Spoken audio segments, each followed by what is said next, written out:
Hello, I'm Cheryl and welcome to the Sewing Room channel. This is your tip of the week and I'm going to talk about the different grains on your fabric. In other words, there's straight grain and then there's the bias. I'm going to go over the reasons for cutting it on the straight grain or cutting it on the bias. So let's get started. So let's go over the basic layout of your fabric when you buy it. You have your selvage edges, one on each side, and those are the edges that don't unravel. Then you have your raw edges. These unravel easily. Your straight grain goes from selvage edge to selvage edge, and then there's one that goes from raw edge to raw edge. Your bias goes from corner to corner. And the reason for cutting any fabric on the bias is that it stretches. So depending on what you're making, if you don't want your fabric to stretch while sewing it, you need to cut it either with your grain going this way or this way. But if you need your fabric to have a little bit of stretch in it, then you want to make sure you cut it going on the bias. So here's a piece of fabric. So straight grain this way, straight grain this way, but when I take the corners and pull, it will stretch. But if you try to pull it this way, it won't stretch, or this way, it won't stretch. When you purchase a pattern, it will come with a pattern layout sheet with instructions printed on it. So here's a layout for a lady's blouse, and there's a bunch of little pieces. And you'll notice all these pieces are laying at funny angles. On each pattern piece will be a line with an arrow on it, indicating which way it is supposed to face. In other words, is it on the straight grain or the bias grain? Here is one of the pattern pieces, and on here it's got an arrow and it will tell you where to place it. Either it's got two arrows, so you need to read the small print so that you understand the different arrows or direction of the print. And this is really important because if it is going on the bias, you want to make sure you get that stretch in it. Otherwise, when you go to put that garment on, it's not going to fit right and you're wondering, where did I go wrong? This round pot holder has binding on the edges, and it's really important that whenever you're working on any kind of a curve, whether it's in your clothing or in a quilting or even a pot holder project, cutting on the correct grain is going to either make or break the success of your project. This one here has binding on it that's cut on the bias because it needs to be able to stretch. If you cut your binding strips on the straight grain, what will happen is your edges will curl up like this. I'm now going to go over how you would cut your binding strips, whether it's for a quilt or a round project.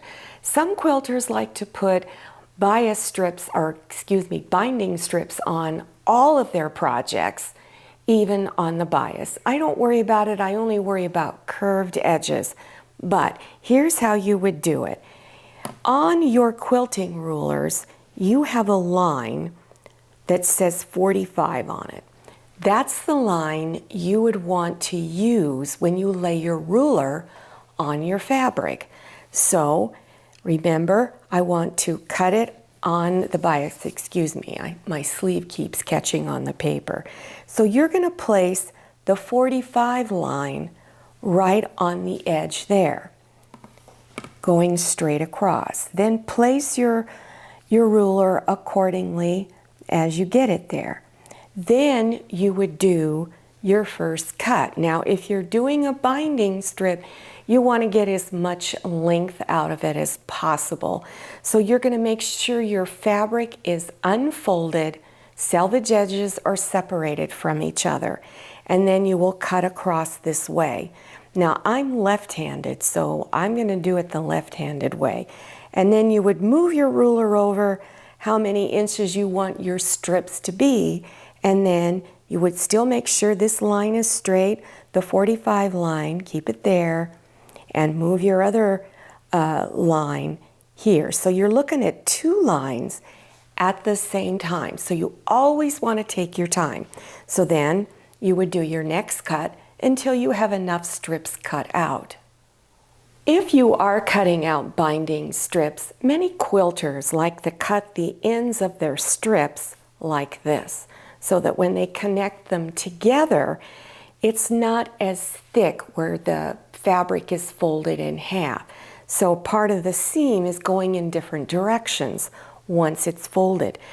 But when you're cutting your binding strips out or cutting the ends, you need to make sure that both slanted ends are being cut in the same direction. You don't want it like this, both going in. It's either got to go this way or this way. Then you can bring your ends together and stitch your seam. Now I'm working on a video in which I'm making a collar on a garment, and I'm cutting out a very wide strip of fabric cut on the bias. The reason why it's being cut on the bias is it's going to go around a neckline, and if that fabric doesn't stretch properly, it's not going to lay proper and it's not going to look right. When you're working with cotton, remember it doesn't stretch unless it's cut on the bias, and there's minimal stretch. So if you're trying to make something where you need a lot of stretch, then you need to make sure you look into getting fabrics that have a two-way stretch. For instance, this is the straight grain here and the straight grain here. But the way this jersey knit is designed, it will stretch on the straight grain this way and then on the straight grain this way. This is called a four-way stretch. Some of your knit fabrics only stretch in one direction. That's called a two-way stretch. Well, I hope this tip of the week gave you a lot of information you didn't have before, or maybe it brought forward some information you'd sort of packed away many, many years ago. I know I have a lot of viewers who haven't sewn in 20 years, and they're just now getting back into it. So this is a good video to watch whether you are a newbie, you've never sewn before, or if you maybe have a lot of sewing experience, it's not quite up to date anymore. Now, if you're interested in other tips of the week, I have many of them. There will be a playlist listed below your YouTube screen in the little information or description box. You just expand that box open and you'll see all kinds of links in there. Also, if you want more information about cutting binding strips, then there'll also be a link for that. And for those of you who want more information on how to read clothing patterns, I have a great detailed video on how to read a pattern. So I've got lots of informative tutorials for you to watch. And by the way, don't forget to follow me on Instagram and make sure you check out my Facebook page. Thank you so much for watching. I'll see you next time, and happy sewing. If you like the Sewing Room channel, one of the best ways to show your support is to subscribe by clicking on that red subscribe button and give this video a thumbs up. And don't forget to click on share to share this video with your friends. And make sure you click on the bell so you receive notifications for all my new videos. I'm Cheryl. This is Manny. See you next time.